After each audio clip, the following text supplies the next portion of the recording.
So overseeding is a key service that is often overlooked by customers and even by other landscape companies. If you want a thick, healthy green turf, you need to overseed. You can fertilize, you can aerate, you can do all those other things, and it will help, but you're never going to achieve close to perfection without overseeding.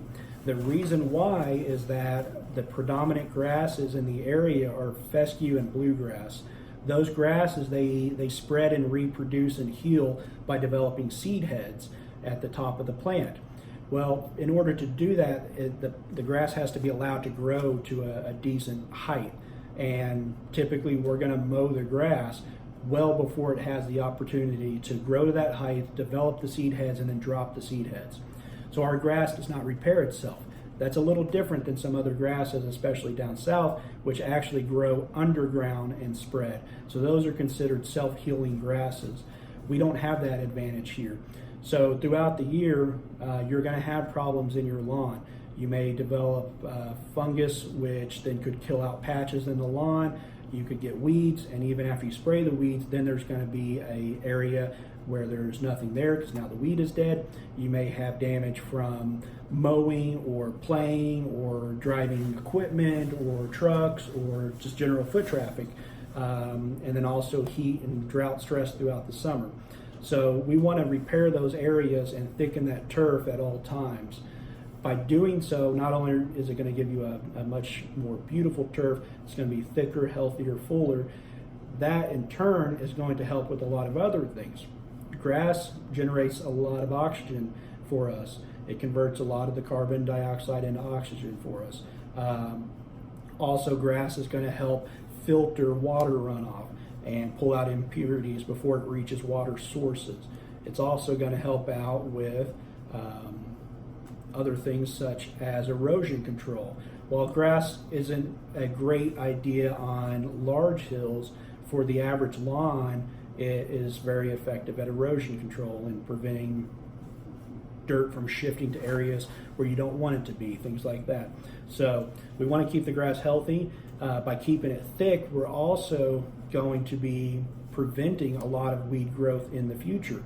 Weeds need sunlight, they need a bare patch of dirt, and they need water, just like pretty much any plant.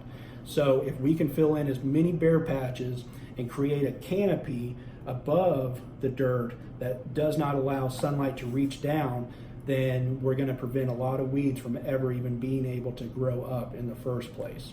So obviously we want to prevent as much as we can, as naturally as we can, rather than waiting for the weed to appear and then relying on a chemical. So overseeding is something that we recommend that every customer does on at least once a year. It is something that's going to typically occur in the fall time, in kind of mid to late September, early October. This is ideal growing time for our grasses around here. It's the right temperature. Also, most fertilizer programs in the springtime are going to put down a weed pre-emergent. When you put down that weed pre-emergent, it will inhibit grass from sprouting and growing for generally about 4 to 6 months. So if that product goes down in March, you can't go and overseed in May. We got to wait till fall time until that product has kind of dissipated out of the soil so that we can then get our grass seed to sprout.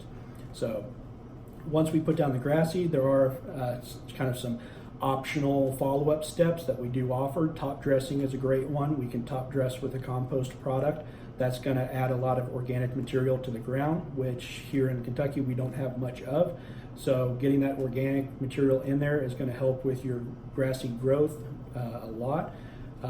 The other thing that we do offer is we can rent you a sprinkler system if you need to set up a temporary sprinkler to water the grass after it's been put down.